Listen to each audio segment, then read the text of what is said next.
Imagine walking into the locker room as the undisputed king of tennis, trophy in hand, and still admitting, I just rolled the dice with my entire season. That's exactly what Roger Federer did on a humid August evening in 2005, minutes after hoisting his very first Cincinnati Open trophy, and the confession instantly turned heads across the sport. But here's where it gets controversial.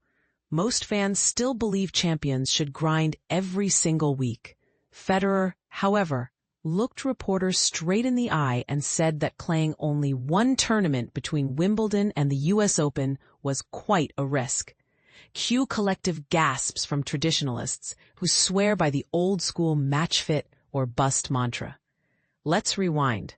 On that 2005 Sunday, Federer had just outclassed Andy Roddick, 6-3, 7-5, in the Cincinnati final. It was the same summer he'd already crushed Roddick at Wimbledon, and he would go on to beat him again at the U.S. Open. Talk about owning a rivalry. That victory in Ohio was merely the appetizer for a 7-course feast.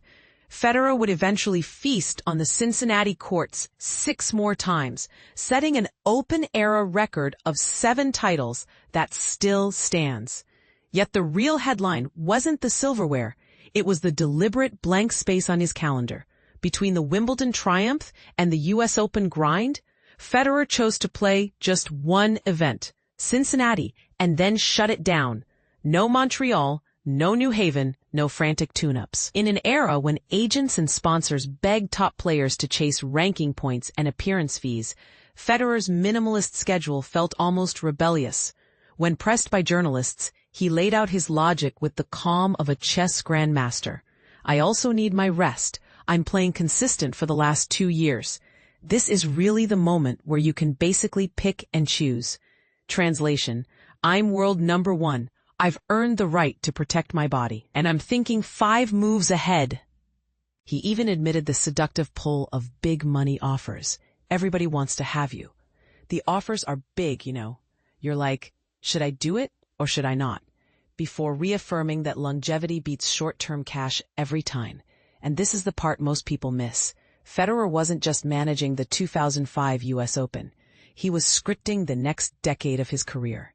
By skipping extra events, he preserved the silky footwork and explosive first step that would later torment opponents well into his 30s.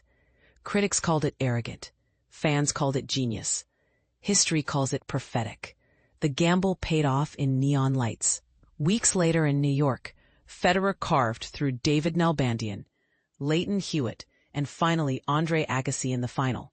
6-3, 2-6, 7-6, 6-1 to capture his 6th Grand Slam and 2nd straight U.S. Open crown.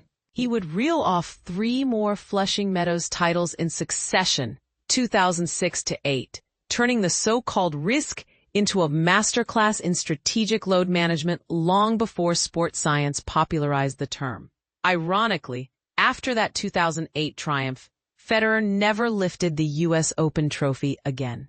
He came agonizingly close in 2009, falling to Juan Martín del Potro, and again in 2015, losing to Novak Djokovic. Fueling the eternal debate, did his conservative scheduling eventually cost him 1 or 2 extra slams, or did it gift him the longevity to compete at the top for 2 decades? So here's the spicy question for you. If you were in Federer's shoes, flush with talent, ranked number 1, sponsors waving blank checks, would you chase every tournament to bank more titles? Or would you dare to sit out, believing less is actually more? Drop your take below, because the tennis world is still split right down the baseline on this one.